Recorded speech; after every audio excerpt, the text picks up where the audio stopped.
금융시장 정말 하루가 다르게 변하죠. 이 격동 속에서 우리 마음속에 슬그머니 피어나는 믿음이 하나 있습니다. 어쩌면 가장 위험한 믿음일지도 모르겠네요. 바로 이번엔 다르다는 생각인데요. 오늘 여러분과 함께 카먼 라인하트와 케네스 로고프의 기념비적인 연구를 바탕으로 지난 800년의 역사를 꿰뚫는 이 치명적인 착각의 실체를 아주 깊고 상세하게 파헤쳐 보려고 합니다. 네, 바로 이 말, 이번엔 다르다입니다. 금융계에서 괜히 세상에서 가장 비싼 말이라고 부르는 게 아니에요. 새로운 기술이 나왔으니까, 정책을 만드는 사람들이 더 똑똑해졌으니까, 금융 시스템이 더 정교해졌으니까, 과거의 위험은 이제 우리한테는 해당되지 않는다고 믿게 만드는 아주 달콤하면서도 치명적인 속삭임이죠. 생각해보면 역사상 모든 금융바블의 꼭대기에서는 어김없이 바로 이 주문이 웅이우렸음죠. 아니 근데 이 평범해 보이는 말이 도대체 왜 그렇게까지 위험하다는 걸까요? 오늘 우리가 할 이야기는 바로 이 질문에 대한 답을 찾아가는 긴 여정입니다. 그리고 그 해답은요, 한두 번의 사례가 아니라 무려 800년이라는 어마어마한 시간 동안 쌓인 정말 압도적인 데이터 속에 숨어 있습니다. 자, 그 거대한 역사의 증거 속으로 함께 들어가 보시죠. 자, 첫 번째로 이 말이 왜 위험한지 그 본질부터 한번 들여다볼게요. 이번엔 다르다는 건 단순한 낙관론이나 실수가 아닙니다. 이건 역사에 대한 무지, 그리고 인간의 오만함이 딱 결합된 뭐랄까 일종의 집단적인 망상 같은 거예요. 정말 놀랍게도 지난 수세기 동안 거의 모든 금융 재앙이 터지기 직전에는 전문가, 정치인, 그리고 우리 같은 일반 대중들 사이에 바로 이 망상이 전염병처럼 퍼져 있었습니다. 이 슬라이드가 바로 그 핵심을 보여주는데요. 금융위기는 시스템의 어떤 버그나 오류가 아니라 원래부터 내재된 특징이라는 겁니다. 경제가 오랫동안 평화롭고 안정적이잖아요. 그럼 우리는 위험이라는 걸 까맣게 잊어버리고 과도한 자신감에 차서 빚을 내기 시작합니다.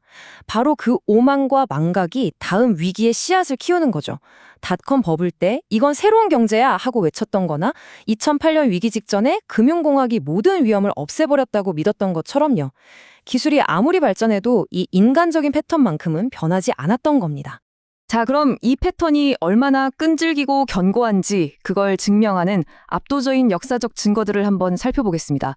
라인하트와 로고프가 분석한 데이터의 스케일을 보시면 앞으로 이번엔 다르다는 말을 하기가 얼마나 어려워질지 실감하시게 될 거예요. 먼저 시간의 범위부터가 정말 압도적입니다. 무려 800년.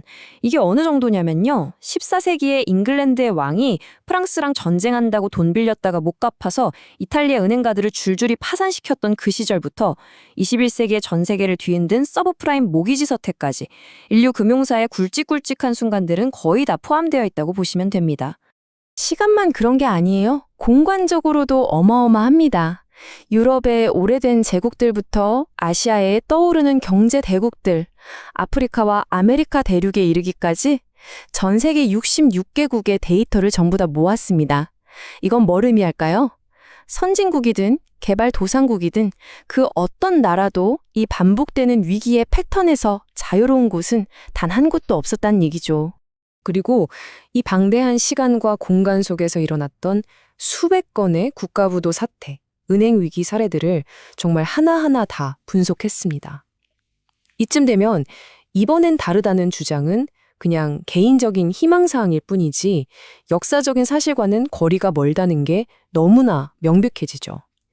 데이터의 무게가 너무나도 일관된 하나의 패턴을 가리키고 있으니까요. 그래서 이 산더미 같은 데이터를 꿰뚫는 단 하나의 결론은 무엇이었을까요? 정말 놀랍도록 단순하지만 그래서 더 강력합니다. 바로 이거예요. 위기의 겉모습이나 이름은 시대마다, 나라마다 조금씩 달랐지만 그 뿌리를 파고 들어가 보면 항상 똑같은 게 있었어요. 바로 감당할 수 없는 수준의 빚, 즉 과도한 부채 축적이었습니다. 그게 정부든 은행이든 기업이든 개인이든 말이죠. 네, 빚의 위기의 공통된 원인이라는 건 이제 알겠습니다. 자, 그렇다면 그 위기는 구체적으로 어떤 모습으로 우리에게 닥쳐올까요? 라인하트와 로고프는 이 혼란스러워 보이는 금융 재앙들을 아주 명확하게 네 가지 유형, 그러니까 네 개의 얼굴로 분류했습니다.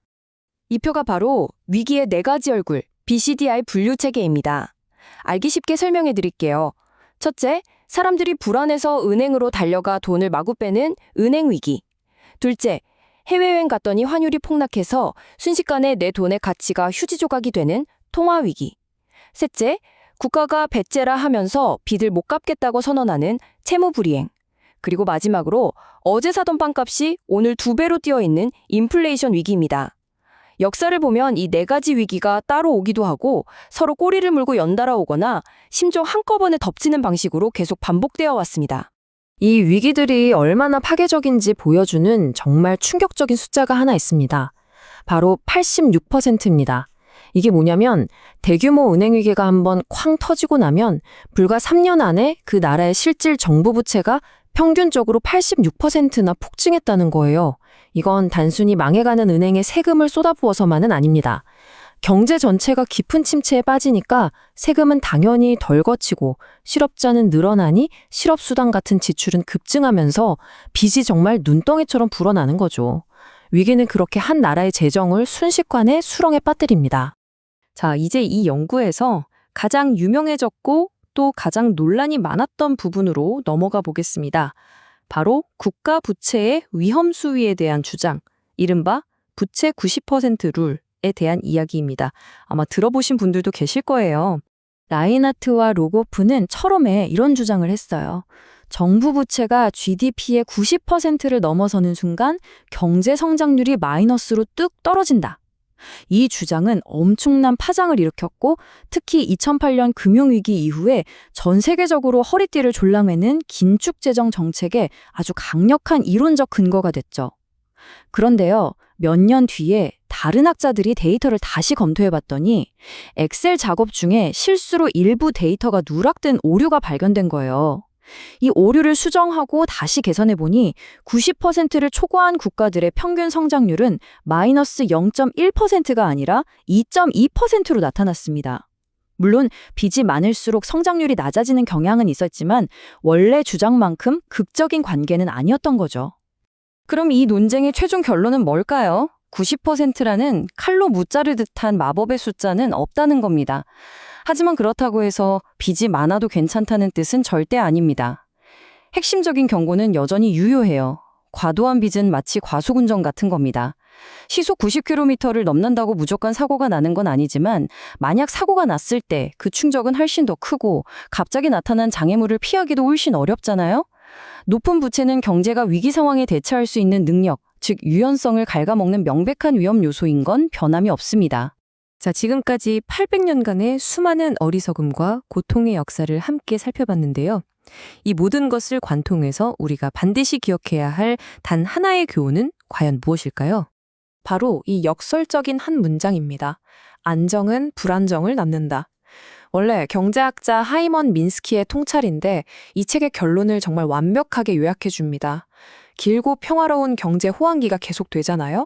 그럼 사람들은 위험을 잊어버리고 이젠 괜찮겠지, 이번엔 정말 다르겠지 하면서 점점 더 대담하게 빚을 대기 시작합니다. 그 안정감과 낙관주의 속에서 다음 폭풍의 씨앗이 조용히 자라나고 있는 것이죠. 그렇다면 이 교훈을 바탕으로 우리는 구체적으로 무엇을 해야 할까요? 먼저 정책을 만드는 사람들은 경제가 잘 나간다고 모두가 축배를 들 때 오히려 정신을 바짝 차리고 부채 수준을 면밀히 감시해야 합니다. 특히 장부에는 잘 드러나지 않는 숨겨진 부채를 경계해야겠죠. 투자자들은 빚으로 부풀려진 자산 가격은 신기루처럼 한순간에 사라질 수 있다는 걸 항상 명심하고 레버리지, 즉 빚내서 투자하는 것의 위험을 철저히 관리해야 합니다. 그리고 우리 모두는 기억해야 합니다. 금융 위기를 일으키는 가장 큰 변수는 복잡한 수학 모델이 아니라 결국 변하지 않는 인간의 심리, 즉 오만과 망각이라는 것을요. 마지막으로 이 질문을 던져봅니다. 팬데믹을 겪으면서 전 세계 정부와 기업, 가계부채는 역사상 유례없는 수준으로 치솟았습니다. 800년의 역사가 주는 이 준엄한 경고 앞에서 과연 우리는 이 엄청난 부채의 무게를 감당할 수 있을까요? 아니면 인공지능과 같은 새로운 기술의 시대를 맞이해서 또다시 이번엔 정말 다르다는 그 익숙하고도 위험한 착각에 빠져 있는 것은 아닐까요? 판단은 우리 모두의 몫으로 남겨두겠습니다.